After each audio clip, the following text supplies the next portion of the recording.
Defense News. It's proudly sponsored by Navy Federal Credit Union. If you're a member of our nation's armed forces, the Department of Defense, or if your family is, we'd be proud to serve you too. Welcome to Defense News Weekly. I'm Daniel Woolfolk. How the VA is reacting to the effects of burn pits and gun safety to prevent veteran suicides. We touch on those topics in an interview with VA Secretary Dennis McDonough that you'll see only here on Defense News Weekly. Plus, Marines are known for their love of crayons, but pens? We speak to one devil dog making an impact with her art, trying to build a mock-up of a U.S. aircraft carrier, potentially for target practice. And later, one aerospace company tries to woo Spain with its new jet.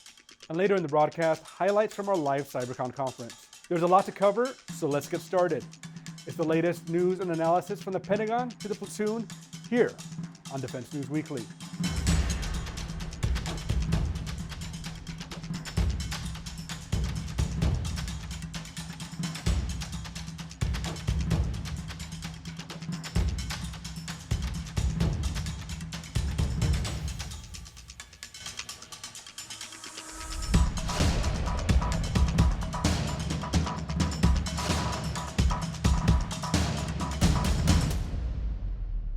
Welcome back to Defense News Weekly. You might recognize Dennis McDonough from the famous White House photo of the Situation Room during the Bin Laden raid. These days, he's up the block serving as the Secretary of Veterans Affairs. McDonough sat down with our own Leo Shane to talk about the biggest issues affecting veterans. All right, Mr. Secretary, thank you for sitting down with us today. Appreciate it. Thanks for coming in, Leo. Let's jump to that toxic exposure issue because you have heard from the veterans community the frustration at the pace of dealing with burn pits and things like that. How do you, obviously there's a procedure here, but how do you speed things up even more, especially in light of just the years that a lot of these folks have already been waiting and some of the serious illnesses we've seen? How do you move this along at an even faster pace so that they're not waiting 5 years, 6 years for the next big step forward? I feel intense urgency to move on this. And there's a lot of factors. You've just given some. One, obviously, being demand from the veteran community. And I feel intensely, personally, the urgency around making sure veterans, for example, with terminal cancers, get care. Their families get the benefits that they've rightly believe they've earned. But I feel particularly on the hook to somebody who's been thinking about and worrying about this topic for a long time. That's the president. He's demanding that we lean forward on this. He's routinely pressing me to find out what the next steps are that we're taking. And, you know, just to phrase back to you your question, no veteran is going to have to wait another 5 or 6 years, Leo. We are moving because of pressure from and expectations from our veterans, and because of a demand for accountability from the president, we're moving mindful of the fact that we have a limited time that I'm in this building, and I'm going to make use of every minute while I'm here. But you understand the skepticism here. I do. They've heard promises before. So is there, you say someone's not going to have to wait 5 years. Does that mean we will see new policies rolling out beginning of next year? Does that mean we have to wait on Congress to pass legislation? Do you feel like you're on a path now where when I come back and talk to you on Veterans Day 2022, I won't have a lot of these questions because we'll see leaps and bounds from where we are today? I think what I'd say is the following. We're not waiting for Congress. I think it's important that Congress do this, but we're not waiting for them. There are a series of steps that we're actively pursuing. My job is to not prematurely announce them. My job is to not meet some expectation. My job is to demonstrate concrete, implemented and implementable steps. That's the path we're on. I don't have news to make with you today, but I'm hopeful that over the course of my time here, that veterans will feel that I meant it when I said we're not waiting. Let me ask you about another topic that's been around since the last administration you were in, and that's veteran suicide. Yes. There's been a push for years on this, and frankly, only incremental progress, if any, on reducing veteran suicide in America. The White House just came out with their new military and veterans plan. I know that you're going to be working closely with DOD on Yes. implementing that and looking at that, but why is this one going to work? What do you see in this plan that's better than the approach we've had in the past? It's a fair question.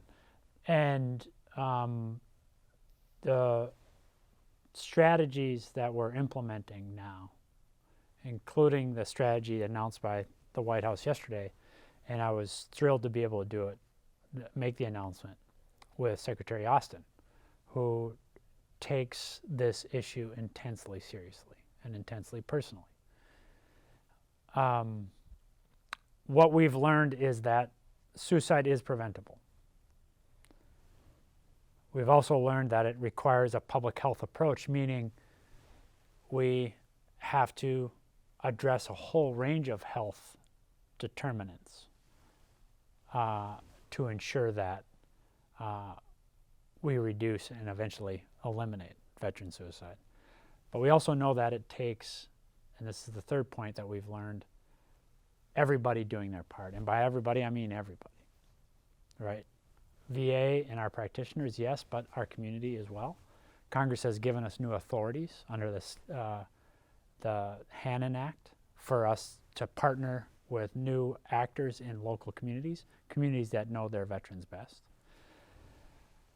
But we also now have additional data about that horrifying moment when a veteran finds him or herself in crisis, which is why we are out now with a very aggressive public service announcement campaign around two things.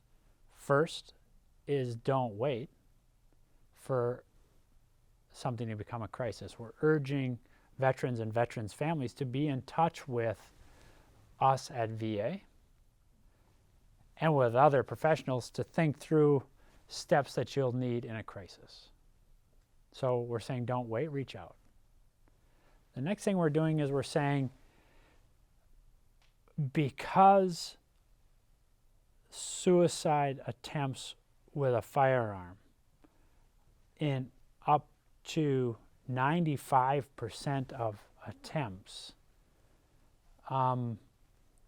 lead to suicide, whereas attempts using other methods only ultimately lead to suicide in 5% of instances. We've rolled out with a very aggressive public messaging campaign on locking and storing firearms. That campaign in particular is getting significant uptake. More than 1 billion views of our campaign advertising on that. But those views are also leading to engagement on our website where people can engage with steps like making plans and storing firearms. And even now, 10,000, up to almost 10,000 cases, 9,500 cases of veterans and veterans' families actually getting firearm locks from us. This is, again, a very concrete,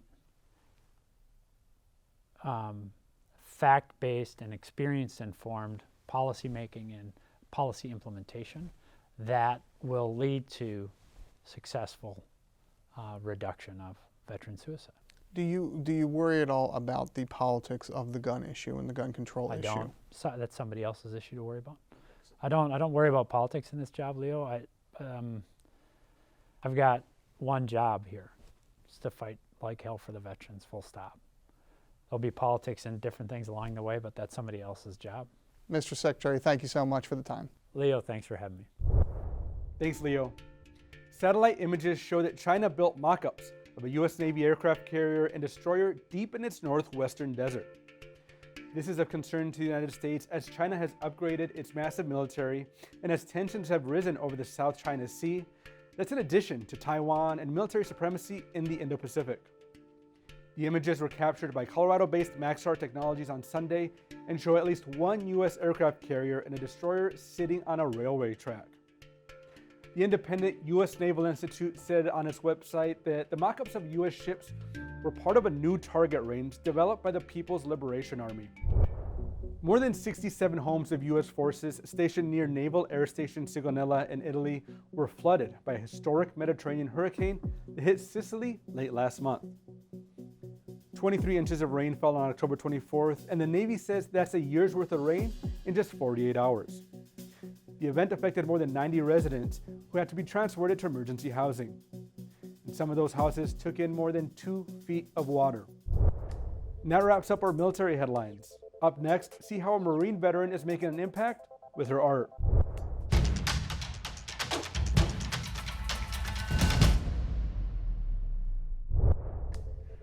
Welcome back to Defense News Weekly. Marine veteran Elise McKelvey was never your typical Marine Corps recruit. A lifelong artist, she got off a bus at Parris Island one day after graduating from art school. Now a part of the Force's Combat Artist Program, she's making a difference and spoke with Defense News Weekly about what it's like to wield a pencil and pen in the Marine Corps. This was my first going away gift. From my first duty station at 1st Marine Division. They gave me this knife and it sat on like a plaque that said my first service or whatever. Not whatever, but this came with it, and so now I use it. Most artists will sharpen with a knife. Just so happens that I have a bayonet.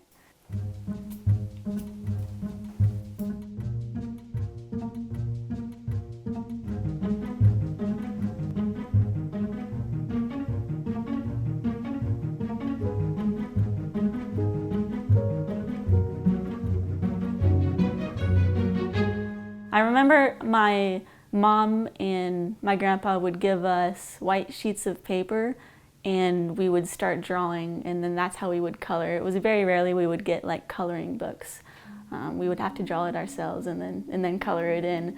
So art was always in my family. My mom, my grandpa, both my aunts were all artists. Some of my earliest memories with art are pretty much when I could pick up a pencil. There's actually videos of me drawing when I was 5 years old with my brother, and we were showing our grandpa our awesome sketches, and he was being, "Oh, that's so good," but really they weren't that good. But I started drawing as quickly as we could.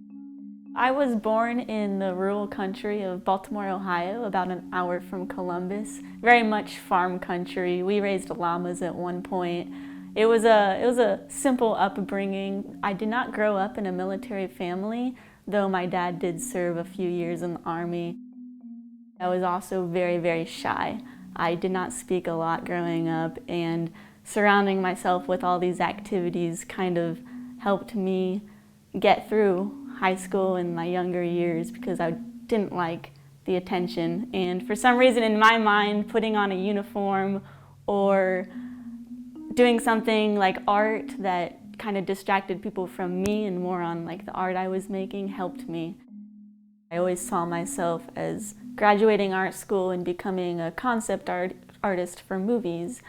But in my sophomore year of art school, I took a class called The History of Illustration. And I remember very distinctly this 10-minute moment within that hour class where my professor brought up something called combat art. And I was shocked. Combat art? What the heck is combat art? Do you mean they send artists into combat to draw? I'd never heard of this before. But something in my brain told me to look into that more. And so after that class, I ran home and I started Googling combat art, military combat art, and it brought up the Marine Corps Combat Artist Program. It took me like another year to really simmer on this because did I want to be in the Marine Corps, or was I just looking for my next adventure, something outside of who I was as a person to again maybe distract from that inner shyness that I grew up with and get people to look at me and something different, just a story to tell. And I decided that I really did want to be in the Marine Corps, and I think maybe I always did want to join the service, but I never really thought much of it because I wasn't in a military family. It wasn't something that was talked about as me, especially being a female, doing. And so I said, yes, I'm going to join the Marine Corps. Another year goes by as I'm training to join the Marine Corps, and then the day after I graduate college, I ship off to Parris Island, South Carolina, and start my journey into the Marine Corps.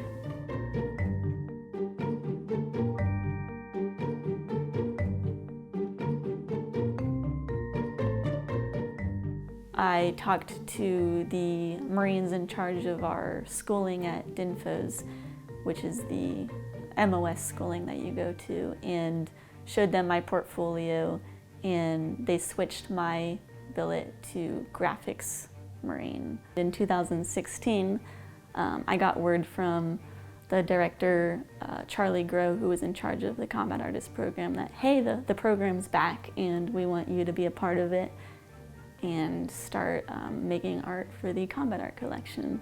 So that's when I became a part of the program. The Marine Corps Combat Artist program has been around since 1942, and back in the day, we didn't really have photography and videography, so they relied heavily on artists to go out to the front lines. They said, go to war, do art. That was their directive, and that's what they did. Fast forward over the years, as photography and video becomes more prominent in the world of storytelling and documenting, art kind of takes, not a back burner, but it becomes less prominent.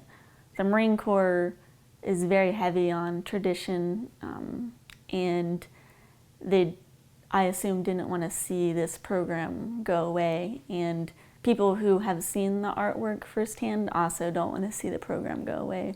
So the program continues. Vietnam, it was very prominent. There were a lot of artists, Vietnam War artists, combat artists, civilians, and mainly Marines, sharing Marine Corps stories. And through Afghanistan and Iraq, there was just one or two artists. And then the program went away and came back.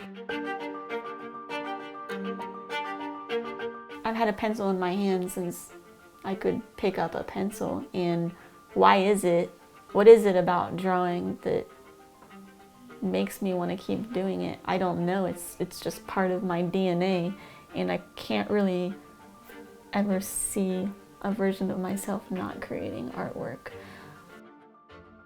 Part of it that is so intriguing to me is being able to take something that has nothing there and making something from that empty space, and creating your own stories, or literally being the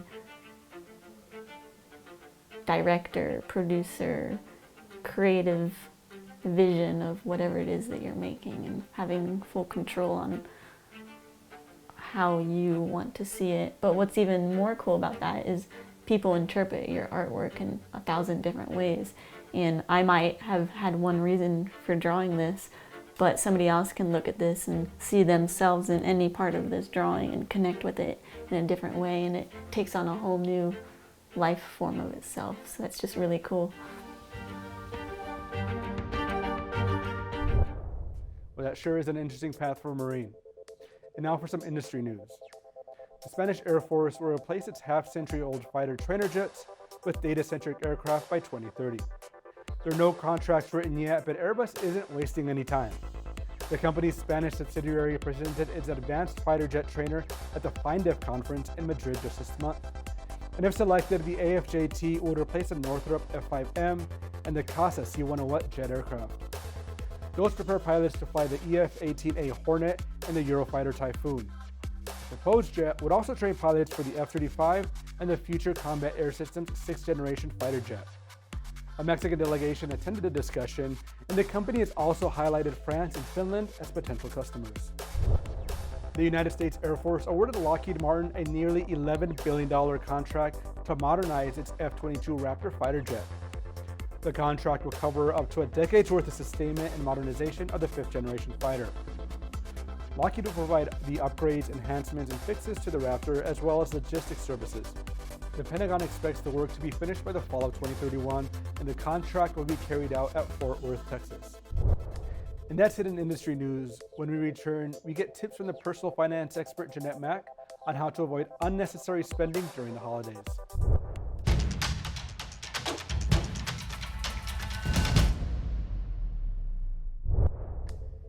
On this edition of Money Minute, Navy Federal Credit Union personal finance expert Jeanette Mack gives us tips on how to avoid unnecessary spending during the holidays. Holidays bring festive parties, family get-togethers, and the giving of gifts.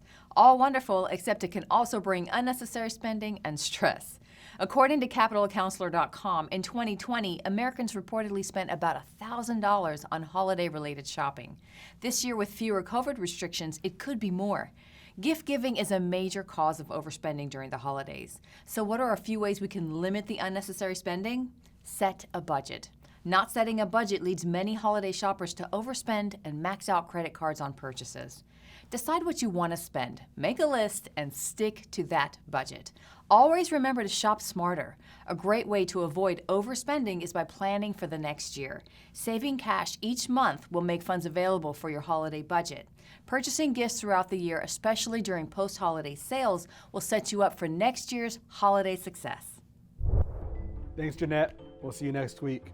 To get more military and defense news, be sure to check out Army, Navy, Air Force, and Marine Corps Times.com and DefenseNews.com for the latest stories and coverage. And to get a list of the top stories in your email every weekday, subscribe to our Early Bird Brief and follow us on Facebook, Twitter, and YouTube. There's more defense news after the break, so stick around.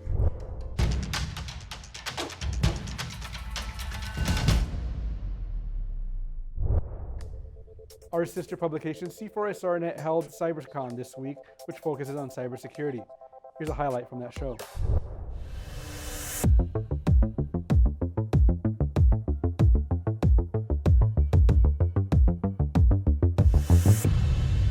The department's view on cyberspace and cyber policy has obviously changed in the past few years. As you're looking at, as the department has changed its view, as it's looking at being more proactive, how has that view changed, and how does that view shape what it's doing in cyberspace? Yeah, so I think when you look at sort of what I was describing before, we would focus on system and defense. And then as we move forward into the defend forward persistent engagement piece of it, we were talking about system and offense. What is it that we could do on the adversary systems to disrupt, cyber on cyber? But as we mature our thinking about that, there's another layer to this, which is the cognitive domain. And what is the effect that cyber operations have on the adversary's cognitive space, and how do we best make use of that? That requires us to align cyber operations with our understanding of adversary plans and intentions. It makes it much more a nuanced tool to think about what the human impact of these things are. Because at the end of the day, when we think about the malicious actors who are coming at the department in cyberspace, it's not just about the machines, the techniques, the implants, all the rest of that. There are human beings on the other side of those attacks, and we need to think about what their motivations are and how we can change them, raise costs, things like that, so that the human being on the other side of the attack is the one who is facing accountability and consequences for what they're doing.